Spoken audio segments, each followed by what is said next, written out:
Olá, graça e paz, muitas bênçãos para a vida de vocês, que Deus ilumine, proteja, derrame muitas bênçãos em tua vida. Salmo 103, os primeiros versos, o verso 1, 2 e o verso 3 diz assim: Bendiz, ó minha alma, ao Senhor, e tudo que há em mim bendiga o seu santo nome. Bendiz, ó minha alma, ao Senhor, e não te esqueças de nenhum dos seus benefícios. É Ele quem perdoa todas as tuas iniquidades, quem sara todas as tuas enfermidades. Amém. Amém. Este é um salmo que de uns meses para cá eu guardei ele comigo, e pelo testemunho que eu vou contar para vocês, esse salmo ele faz parte da minha vida. Alguns me conhecem, eu me chamo Davi, conhecido por alguns daqui de vocês. Para quem outros que não me conhecem, eu sou de uma cidade chamada Caruaru, mas adotei há alguns anos Petrolina como a minha cidade. Hoje eu moro aqui com a minha família, minha esposa, os meus 2 filhos. E eu queria passar para vocês o meu testemunho. No final do ano passado para início desse ano, eu fui acometido pelo Covid e tive momentos muito difíceis na minha vida, pelo que eu passei, e hoje Deus me dá a oportunidade de poder testemunhar. E eu louvo isso porque quando a gente tem uma experiência, ou quando a gente vê a experiência dos outros, é uma coisa. Mas quando a gente tem a nossa própria experiência, a coisa é bem diferente. E eu senti isso na pele. No final do ano passado, eu lembro que eu preguei aqui na região a última vez, finalzinho de dezembro, lá numa igrejinha chamada Uruais. O irmão Eduardo Amorim me convidou para ir para lá, e nós fomos para lá, para Uruais. Eu preguei, ficamos lá uma parte do dia, e depois que eu terminei de pregar, que a gente fomos para a casa de uma irmã lá, ficamos por lá algum tempo. Quando nós estávamos voltando, eu comecei a sentir alguns sintomas, mas eu jamais imaginava que era Covid. E na semana que passava, daquela que eu estava até para pregar aqui na igreja da Vila Eduardo. Marcos Barros tinha me feito um convite para pregar numa semana de oração. E eu me lembro, eram 2 dias, era numa terça-feira e numa quarta-feira. Só que no decorrer dos dias, eu comecei sentindo mais sintomas, mas eu não queria acreditar que era Covid. Eu sempre achava que poderia ser gripe, porque no período de calor, no período do verão muito alto, e aqui é muito quente, eu costumo tomar muita água, e água gelada para aliviar o calor. E sempre nesse período eu costumo ficar gripado. E para mim era gripado de costumeiramente. E eu liguei para o Marcos e disse para ele que talvez eu estava com alguns sintomas. E Marcos chegou a se preocupar, ele esteve na minha casa, esteve conversando com a gente. Até no período ele disse para mim: olha, eu estou com Covid. E ele ligava para mim, passou lá em casa, e passou-se uma semana, iniciou-se outra semana, e eu continuei com alguns sintomas, mas eu achava que eram sintomas leves. Até que eu decidi, não, vou fazer o teste. Aí eu, juntamente com a minha esposa, nós procuramos a Secretaria de Saúde para fazer o teste. Só que quando eu fui, quem nos atendeu disse: olha, você tem que esperar até entre 14 e 15 dias para você poder fazer o teste. Isso era numa quinta-feira. Então ele disse: você volta aqui na segunda ou na terça-feira. Está bom. Só que quando eu volto para casa, na quinta-feira para sexta-feira, foi quando eu tive uma grande recaída. E uma certa teimosia minha esposa disse, vamos procurar um hospital. E eu disse, não, vamos esperar para fazer o teste na segunda-feira ou na terça-feira. Só que aí continuava eu já tinha sentindo cansaço no pulmão. E nisso o Marcos sempre ligava. Outros irmãos já estavam preocupados com a gente, irmã Cássia, irmão Josa. E quando foi no sábado, pela manhã, eu já estava sentindo muito cansaço. O irmão Eduardo esteve lá, ele trouxe algo para medir a saturação, o oxímetro, e quando ele chegou lá para medir, o oxímetro deu problema. Ele disse, não, eu vou em casa e já volto. Eu, como talvez muitos de nós, você que está nos acompanhando, a gente temos as nossas organizações da vida. E eu estava organizado para viajar. No dia 1º de janeiro eu tinha que viajar porque eu tinha o Caleb para fazer, tinha que visitar a família da minha esposa, e era justamente na cidade da minha esposa que ia fazer o Caleb. E nós estávamos felizes porque íamos viajar, ia para o Caleb e também ia estar próximo da família. E eu já tinha organizado a mala, as crianças estavam todas animadas, já tinham também pensando em visitar o avô, a vovó, rever os primos, as primas. E foi justamente nesse período, que nós já estávamos para viajar, quando tudo desabou. No sábado eu já não conseguia mais falar tão forte, já mal conseguia respirar. E eu lembro que Eduardo voltou, e quando Eduardo voltou, que ele agora mediu a saturação, ela estava muito baixa. Ela já estava em 68. Aí eu lembro que o irmão Eduardo, ele se assustou, aí ele olhou para minha esposa, aí olhou para mim, deitado na cama, e ele disse, olha irmã, aqui só é duas coisas, irmã. Ou a gente vai levar ele para o hospital, ou ele vai morrer e vai para o cemitério. Só tem essas duas coisas. E eu lembro que eu pedi para ela, eu disse, filha, ligue para o irmão Marcos. E ela ligou para Marcos, e em pouco tempo Marcos chegou lá, e rapidamente nós fomos para o hospital. Dirigimos até a UPA aqui da cidade, e quando nós chegamos lá, o atendimento, eles mediram novamente a saturação, e pelo que eles viram, me levaram logo direto para a UTI. E lá foram feitos 2 procedimentos, eu ainda lembro. Me fizeram o primeiro procedimento, me colocaram uma máscara, e eu passei uma média de 1 hora, 2 horas. Depois eles voltaram, tiraram, colocaram outra terrível, cobria todo o meu rosto, e eu só ficava ali com o rosto praticamente todo coberto, sem conseguir respirar direito. E aquele demorou mais um tempo, até que voltaram, tiraram então agora aquela máscara. E eu lembro que veio uma doutora, e ela chegou perto de mim, e ela disse, olha, nós já fizemos seu teste, viu? Você está com Covid, deu positivo. Aí eu mal conseguindo falar, aí eu olhei para ela e disse, mas doutora, e eu já posso ir para casa? Aí ela disse, não, seu caso é muito sério, muito sério. Você está com uma boa parte do seu pulmão muito comprometido. E nós tentamos aqui, nós fizemos 2 procedimentos e não resolveram de nada. Você vai ter que ser sedado e você vai ter que ser entubado. Quando ela falou essa palavra, a minha ficha ainda não caiu direito. Aí ela olhou para mim e disse, olha, eu vou chamar o médico especialista, ele vem aqui conversar com você. Eu disse, mas essa intubação tem que acontecer? Ela disse, tem sim, o seu caso, ele é muito grave.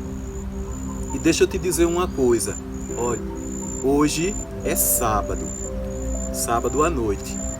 Se você tivesse vindo aqui amanhã, no domingo, já não tinha mais jeito, você ia morrer.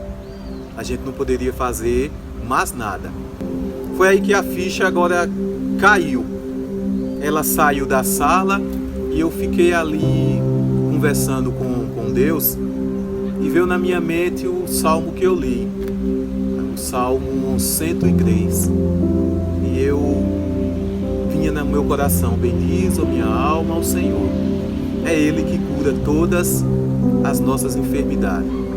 Pouco tempo, entrou a doutora, veio um médico junto com ela, e ele começou a conversar comigo, e ele perguntou: você tem família? Eu disse: tenho. É casado? Eu disse: sou. Se você mora aqui? Eu disse: moro. Eu não sou daqui, mas atualmente eu moro aqui em Petrolina. Aí ele disse: olha, pois eu vou ser bem específico com você, viu? Nós precisamos de sedar com urgência. Você precisa ser entubado. Ali eu já mal conseguia falar. Aí eu olhei para ele e disse: doutor, isso é necessário?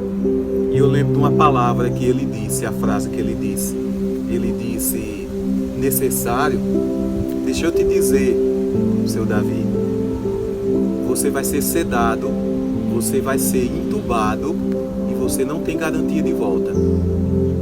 Eu tenho certeza que a gente vai fazer esse procedimento. Agora, que você vai voltar, eu não tenho certeza. Foi ali que eu olhei para um lado, olhei para o outro, dentro do UTI, sem família, esposa, filhos, irmãos, pai, mãe. E eu lembro quando ele disse: você está com o seu celular aí do lado? Eu disse: estou. Ele disse: pois entre em contato com a sua esposa, entre em contato com ela e tente falar com ela o mais rápido possível, porque a gente precisa te sedar muito rápido. Eu peguei ali o telefone, entrei em contato com a minha esposa, e eu tentava conversar com ela por mensagem, tentava falar, mas minha voz quase não saía. Mas eu ainda lembro que eu disse para ela: filha, eles vão me sedar, eles vão me entubar. E ela perguntava: e é necessário? Eu dizia para ela: sim, é necessário. Mas eu, naquele momento ali, na mente passava aquela questão: o médico disse que vai me sedar, mas talvez eu não tenha garantia de volta. Ali na UTI, naquele momento, eu perguntei para Deus: Deus, eu tenho um ministério, eu amo de todo o coração. Foi a única coisa que eu aprendi a fazer na vida, foi pregar a tua palavra. E esse ministério chegou ao fim. Eu perguntei isso para Deus, fiz uma oração e chegou uma equipe médica, me tirou daquela sala e me conduziram para outra sala. Eu ainda lembro quando a maca saía, eu acompanhava com os olhos por onde eu passava. Cheguei em outra sala e ali eu não lembro de mais nada. É onde vai entrar um personagem agora, a minha esposa, onde pegou uma carga muito grande. Ela foi quem agora passou pelos momentos que eu só vim saber depois, de dias depois, o que estava acontecendo, porque ali me sedaram, entrei num coma induzido e por alguns dias estive em coma.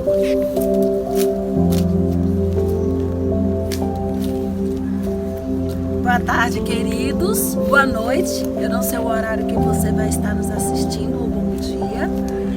Como disse Davi, entrou agora o personagem Josi. Mas, na verdade, eu entrei antes mesmo dele pegar Covid.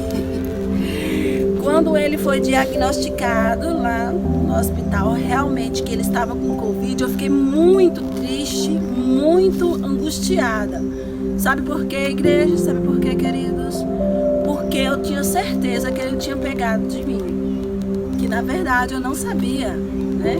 Fui fazer uma cirurgia no hospital, uma cirurgia no útero para fazer uma biópsia, e ao sair do hospital, antes mesmo de fazer essa cirurgia, foi feito 5 dias antes o teste do Covid, tinha dado negativo, por isso que eu fui chamada para fazer a cirurgia.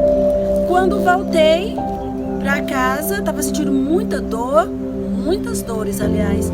Então eu liguei para o hospital, o médico disse, não, você irá sentir dores, febre, mas é devido à cirurgia, tome bastante dipirona. E dipirona vai, vem, vai e continua vindo. E continuei assim, dessa forma, tomando dipirona, mas na verdade eu estava com Covid e não sabia. Foi então que passou para ele. E então, quando eu fiz o meu teste antes dele, deu negativo, eu fiquei tranquila. Só que ele foi piorando, como ele falou, né? Ficou sem se alimentar a ponto de ficar muito fraco, muito debilitado. E ele foi então ali pro hospital e estava comigo naquela noite a irmã Kátia e o irmão Marcos, que foi com a gente levar lá no hospital. Então ele entrou, o Marcos e a Kátia voltaram para casa e eu fiquei lá dentro para fazer todos os preencher a ficha dele direitinho. Só que eu não pude ficar mais lá dentro. Saí para fora do hospital e lá estava eu até 10 horas da noite, angustiada, sem saber de absolutamente nada. Voltei para casa juntamente com a irmã Cida e o irmão Wellington. E quando foi por volta de 2 horas da manhã, foi quando eu recebi a notícia que ele ia ser intubado. Na verdade, ele ia ser sedado. Não tinha caído a minha ficha que era uma intubação. Não tinha caído a minha ficha que era realmente aquilo que a gente vê na televisão, as pessoas sendo intubadas, as pessoas passando dia após dia, outras melhorando, outras tendo recaída e outras vindo a óbito. Não tinha caído ainda a minha ficha. Só estava muito apreensiva, recebi muitas ligações de todos os irmãos, fui muito abraçada por todos mesmo. Eu não gostaria de estar citando nomes porque eu poderia pecar e não falar em nome de pessoas que realmente esteve conosco ali.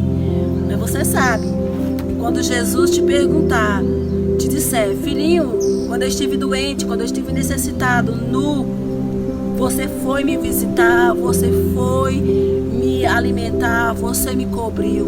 Então não fique admirado e pergunte para Jesus, Jesus, quando foi que isso aconteceu? Lembre-se que você foi um anjo aqui na terra e nos ajudou e também ajudou a muitas pessoas. Muito obrigada.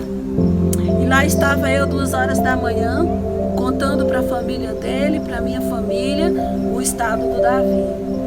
E é muito apreensivo para nós que ficamos do lado de cá. Quem está do lado de lá já está assim lá, como ele disse, estava em coma, induzido. Não estava sabendo de absolutamente nada, mas a carga estava para cá, porque nós estamos apreensivos. Eu falo nós porque tanto eu como a família dele lá em Caruaru, a minha família em Xique-Xique, a família adventista, tanto Petrolina como todos os lugares do Brasil, que nós já fomos fazer semana de oração e evangelismo nesse ministério, todos eles já estavam sabendo, não porque assim eu contei para muitas pessoas, e sim eu agradeço aos grupos de orações, porque quando eu cheguei em casa, no sábado à noite, o pessoal de Xique-Xique da minha cidade já estava me ligando, querendo saber a situação deles, se eu não tinha dito para ninguém, como é que sabia? Porque foram rapidamente aqui, a igreja da Vila Eduardo, juntamente com o irmão Marcos, colocou nos grupos de oração, e de grupo em grupo de oração, todos estavam sabendo. E eu agradeço muito a Deus por essa família que nós temos. E então estava Davi lá, passou o sábado e domingo, e eu estava bastante apreensiva, não consegui dormir nem no sábado, nem no domingo, muito apreensiva, porque não tinha caído ainda a minha ficha o que era que estava acontecendo. Quando foi por volta de umas 5 horas, 5h30 da tarde, quando o médico me ligou, a sobrinha dele, que é enfermeira lá em Caruaru, também trabalha como plantonista de COVID, na UTI Covid, ela mandou perguntar para o médico se ia fazer uma tomografia torácica nele, do tórax. E eu perguntei, quando ele me ligou, doutor, como é que ele está? Ele começou a falar que o estado dele, ele estava instável, estava entubado. E eu perguntei, doutor, vai fazer a tomografia do tórax dele? O médico falou para mim, senhora, da forma que ele está, é arriscado até que nós o toquemos. Foi então que ali eu fiquei sem chão, Porque eu sabia então ali eu sentia a gravidade da situação. E então o médico disse, ele está pronado, nós não vamos supiná-lo, nós não vamos tocar nele de forma nenhuma, porque é muito arriscado. Eu fiquei muito apreensiva, não conseguia dormir desde da madrugada do sábado, passei o domingo muito apreensiva, não duvidando e sim apreensiva, e perguntava para Deus o tempo todo, Senhor, o para que tudo isso? Precisava eu ir fazer essa cirurgia? Era necessário eu ir fazer essa cirurgia, pegar o Covid dentro do hospital, passar para o meu esposo, e ele está nessa situação, o seu servo. E eu perguntava a Deus dessa forma. E toda a igreja, em todos os lugares, o meu telefone ele não parava. Teve um tempo, de uns dias, que eu tive que usar ele na tomada, no Viva Voz, porque eram muitas ligações, muitas orações, e eram muitas pessoas querendo saber a situação dele. Então, eu vou dizer para vocês que na segunda-feira pela manhã, eu consegui dar um cochilo no domingo, às 3 horas da manhã, e dormi, na verdade, até a segunda-feira, às 5, 6 horas da manhã. Às 7 horas, lá estava eu na cama, chorando. Nesse dia eu estava desesperada, chorando.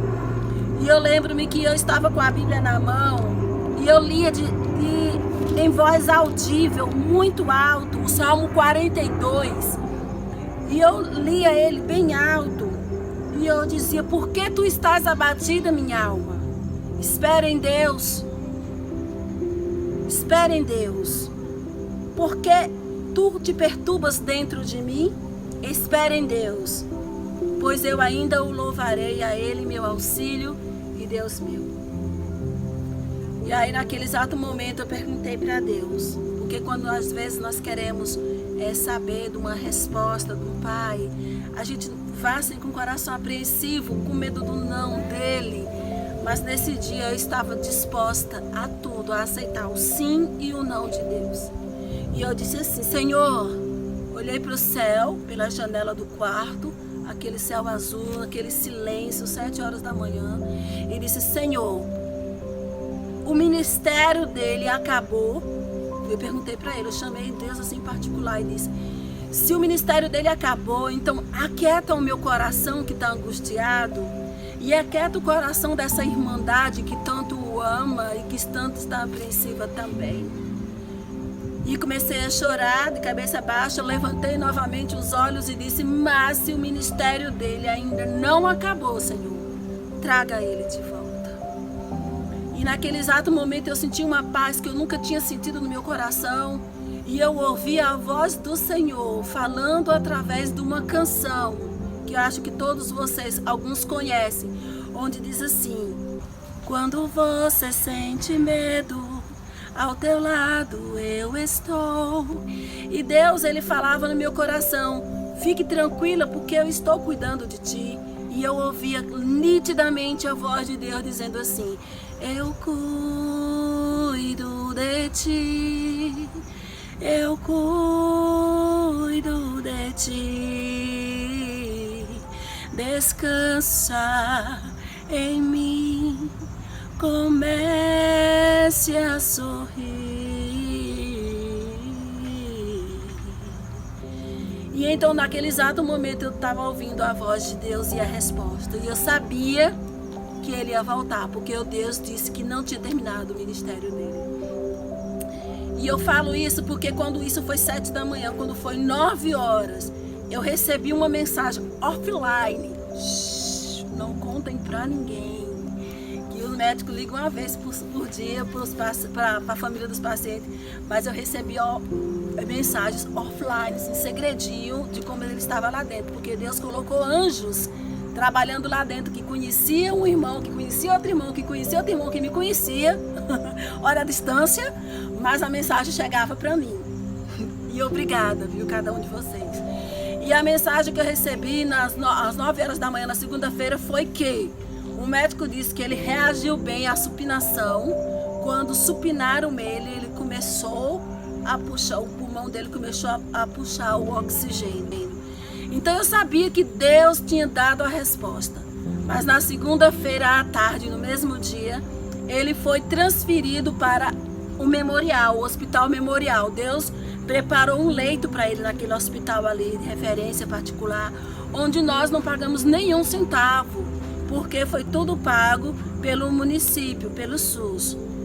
E então ele foi para lá porque os rins dele tinham dado aquela falha renal que muitos de vocês souberam. Então, eu fiquei meio apreensiva a princípio, no momento, mas só que quando eu me lembrei que Deus tinha respondido às 9 horas da manhã, então por que eu ia me desesperar? Por que então, quando Deus responde para você, por que se desesperar? Então, se Deus tinha respondido aqui às 9 horas da manhã, ele ia se levantar, ele ia continuar o ministério, às 4 horas da tarde, com lágrimas nos olhos, eu disse, Senhor, muito obrigada, porque ele foi transferido para esse hospital, onde ele tem uma estrutura melhor, onde ele vai poder fazer essa hemodiálise. Mas, se for para ele continuar fazendo hemodiálise, eu sei que o Senhor vai dizer até quando, eu não vou me desesperar. E tem mais, Senhor, se tu me dissesses que ele ia sair às 9 horas da manhã, então eu não vou ficar apreensiva, sabe por quê, Senhor?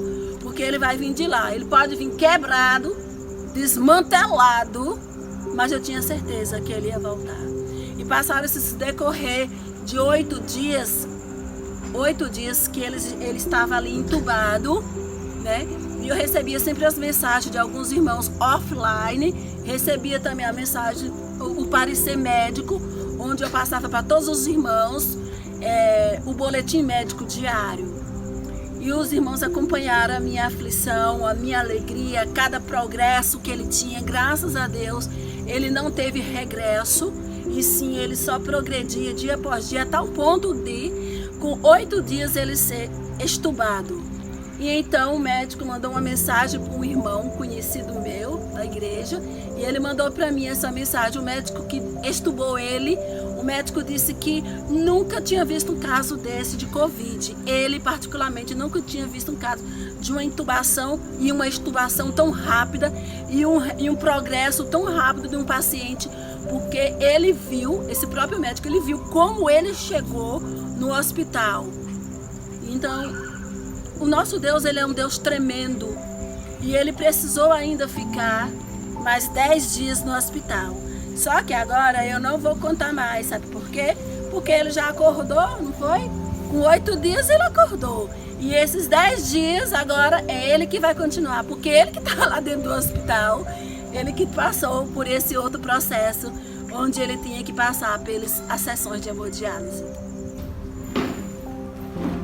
Se o meu povo, que chama pelo meu nome, buscar e orar. Essa é uma parte que eu amo dizer, porque depois que eu saí do coma induzido, eu ainda não estava bem. Eu saí do coma induzido, mas a minha situação dentro do hospital memorial, dentro daquela UTI, não era boa. Eu mal falava, eu não andava, eu não tinha movimento nas mãos, não tinha movimento nos pés. Eu praticamente estava inutilizado ali em cima daquela cama. Eu também não tinha tido a noção do período que eu tinha ficado ali em coma induzido.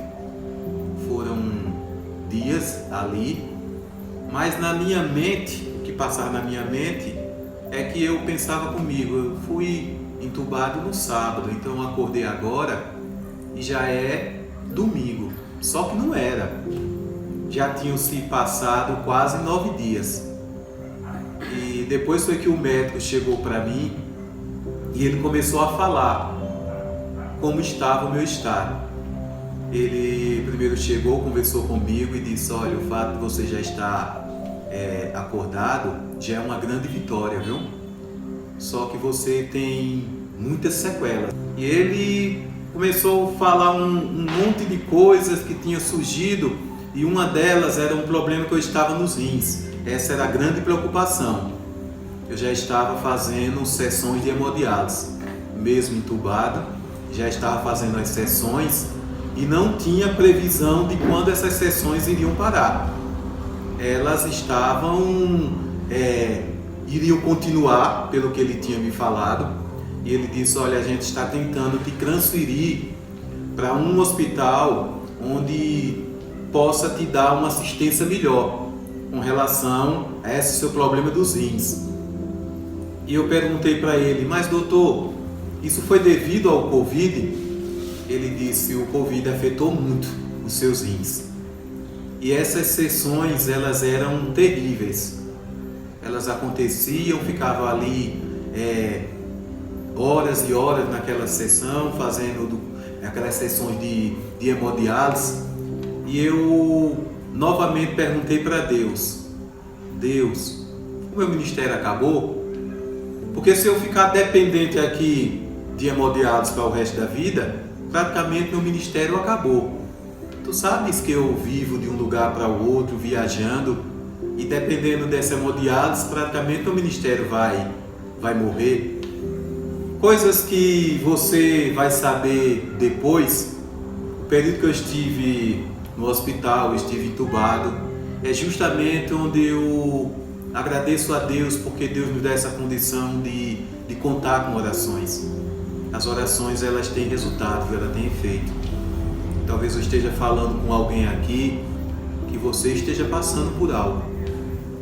Você esteja preocupado, clamando, esperando uma resposta de Deus, e saiba, viu? A oração de um justo, ela tem poder. Amém. Ou seja, um justo, ela tem poder. Esse Brasil em peso se levantou orando por minha causa. Pessoas de todas as religiões, eu posso te dizer isso, todas as religiões. Pessoas que depois, quando encontravam comigo em Caruaru, aqui em Petrolina, diziam que estavam orando por mim. Pessoas que eu nem conheço estavam em oração. Igrejas estavam em peso orando, e Deus atendeu a oração. E você lembra, olha eu começando a atrapalhar, você lembra quando você recebeu a primeira chamada de vídeo, que fez a primeira chamada de vídeo, que você falou comigo todo carinhoso, bem baixinho a voz, lá no hospital, tinha que dar uma dorzinha. Aí eu falei bem assim pra ele: filho, não só tem uma igreja orando por você não. Aí ele disse bem baixinho: amém. Eu disse: sabe, filho, tem um exército enorme de joelhos orando por você. Ele ficou assim, eu digo: é isso mesmo, tem um exército que você nem imagina orando por você. E ele deu mais um amém. Tá vendo como realmente, se você estiver passando por provações, saiba que tem joelhos orando por você. Tem uma irmãzinha nossa, muito querida, a irmã Dora, que é daqui do Dom Malan, que depois, né, ela ligou para mim, e ela falando do que aconteceu nesse período que eu estava lá, no período que eu estava entubado, e ela disse que quando a notícia começou a se espalhar, o pessoal começou a ficar preocupado, e ela não tinha notícias. E quando ela soube que eu estava no memorial, ela lembrou de um parente dela, se não me engano é um sobrinho dela, que trabalhava dentro do memorial.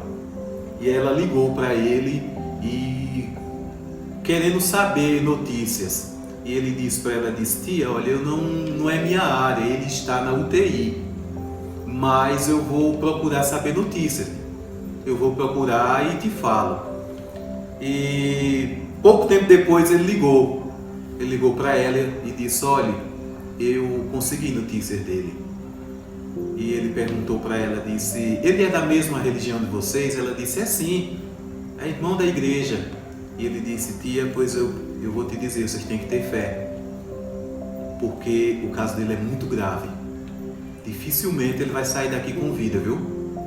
Então é melhor vocês ter fé e orar. O mesmo médico que, quando ele falou para mim que ele iria me sedar, ele chegou a falar para um amigo nosso aqui de Juazeiro. Ele disse: olha, eu nunca vi isso acontecer. Então foi um milagre, viu? Amém. Eu posso dizer que vocês são realmente de oração, porque eu atendi ele, eu vi a situação dele e eu não acreditava que ele iria voltar. Em 8 dias ele saiu de de um coma induzido. A minha permanência lá na UTI traz experiências de vida. O estado em que eu estava, sem movimentar, de nada, fazendo uma sessão de hemodiálise, e recebi algumas notícias que chegavam, e sempre a notícia quando chegava era: tem pessoas orando por você, tem pessoas orando por você. Isso me trazia esperança, me trazia força. E ao passar dos dias que eu fiquei ali na UTI, eu lembro que um médico chegou para conversar comigo, e ele começou a conversar comigo, fazendo aquelas perguntas corriqueiras: seu nome, de onde você é, a sua idade, já teve algum problema de saúde? E eu dizia: não, nunca tive problema de saúde. Já teve algum vício na vida? E eu disse: não, não tive nenhum vício não. Aí ele olhou para mim e disse: então dê graças a Deus, viu? Porque esse seu estilo de vida aí foi que lhe ajudou muito a você estar com vida. Eu lembro que eu olhei para ele e disse: foi Deus, foi a mão de Deus que me fez estar assim. Mas eu ainda tinha sérios problemas, o pulmão estava muito comprometido, muito comprometido. A questão da hemodiálise, eu precisei sair do hospital, precisei sair da UTI, porque já havia um risco muito grande de uma infecção, e eu não poderia ficar ali. Saí da UTI, sem andar, sem falar, sem me alimentar, perdi quase 20 quilos no período que eu fiquei na UTI. E nesse período aí que eu fiquei, que perdi essa quantidade de quilos, e eu saí mal conseguindo andar. E a minha pergunta para Deus era sempre essa: Deus, se o meu ministério acabou, dá uma resposta. Se não, me dá uma resposta também. Como Deus já tinha feito eu sair daquela sedação, e Deus também me deu outras respostas. É por isso que eu louvo a Deus. E eu quero dizer para você: confie. Deus, ele não está parado, Deus está trabalhando. Mas que você olhe para um lado e para outro e pense que não está, Deus está trabalhando sim. Deus está trabalhando por ti. Deus está trabalhando na tua vida, nos teus sonhos, nos teus projetos. Aquelas pedras que tem no caminho que tu acha que é impossível de tirar, para mim e para você, para Deus não. E talvez até esse momento que eu esteja falando contigo, Deus esteja tirando pedras do teu caminho, como Ele tirou do meu caminho. Quando eu voltei para fazer os exames e passar pelo médico a questão da hemodiálise, era aquilo que estava na minha mente: qual vai ser a resposta? E quando eu voltei, que ele disse que eu não ia mais precisar fazer hemodiálise. Isso foi uma vitória muito grande, louvado seja Deus. Eu saí daqui de Petrolina, minha família veio me buscar e levou para Caruaru, para mim continuar o tratamento lá. Lá, exames, passando por médicos, e os médicos que eu passava, eu fazia uma pergunta. Eu dizia para eles: olha, eu gosto de trabalhar para Deus, eu uso muita voz. E quando é que eu vou voltar a pregar? Vocês podem me dizer? Eu lembro que alguns médicos disseram: olha, você é muito sincero, você não vai voltar nem tão cedo. Isso era o quê? O mês de março para abril. E eu lembro que um médico chegou a dizer: talvez você volte a fazer alguma atividade, voltar a pregar, talvez lá para dezembro. Nós estamos no mês de julho. Desde o final do mês de abril para maio, eu já voltei a pregar. Mais uma vitória que Deus proporcionou na minha vida.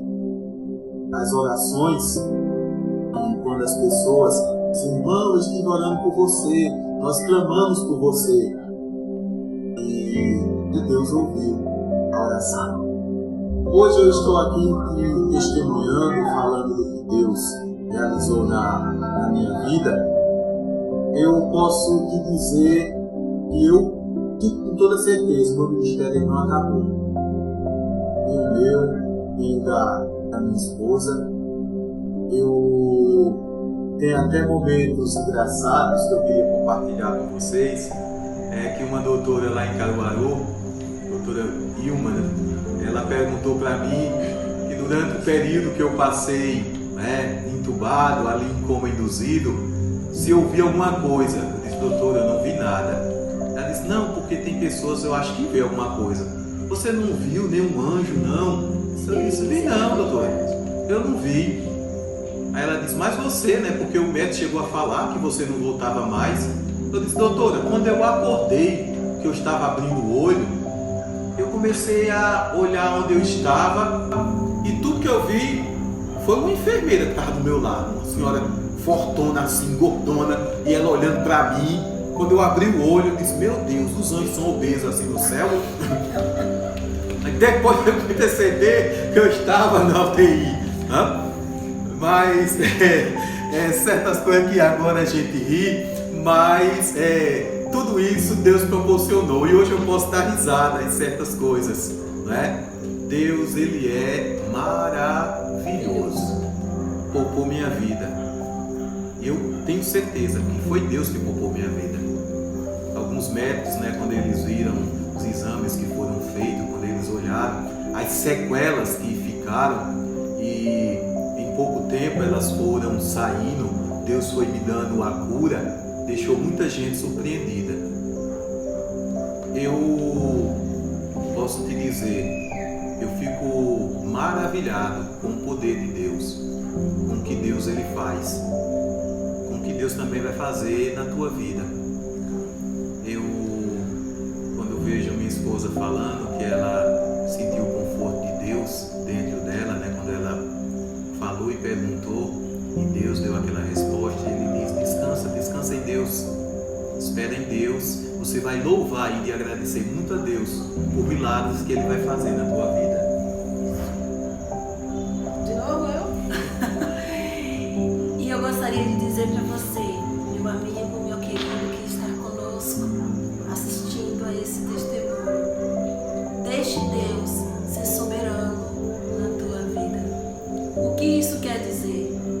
Que Ele sabe de todas as coisas, Ele pode todas as coisas, Ele sabe do teu íntimo o que você necessita. Então diga para Ele, eu necessito disso, e deixe Ele ser soberano. Como? Deixe Ele agir, aceite o agir de Deus, sim ou não. Talvez eu esteja falando para você que perdeu um ente querido, também vítima do Covid-19. Porque o mesmo Deus que curou o David, curou outras pessoas, não poderia curar o teu ente querido? Poderia sim. Mas você já perguntou a Deus se você realmente acreditou na soberania dele, se você aceita a soberania dele. Então aceite a soberania dele em tudo que Deus faz em sua vida. No exato momento eu estou passando por outra prova com relação ao meu pai que está enfermo, ali praticamente num leito, definhando dia após dia. Mas o meu Deus, Ele é soberano. E assim como fez na vida do David ou de qualquer outra pessoa, pode fazer também na vida dele. E se Deus disser não, Ele é soberano na minha vida. E que Ele possa ser soberano na sua vida também. Desde já, muito obrigada a cada um de vocês que oraram por nós, que esteve ali orando o tempo todo, de joelhos.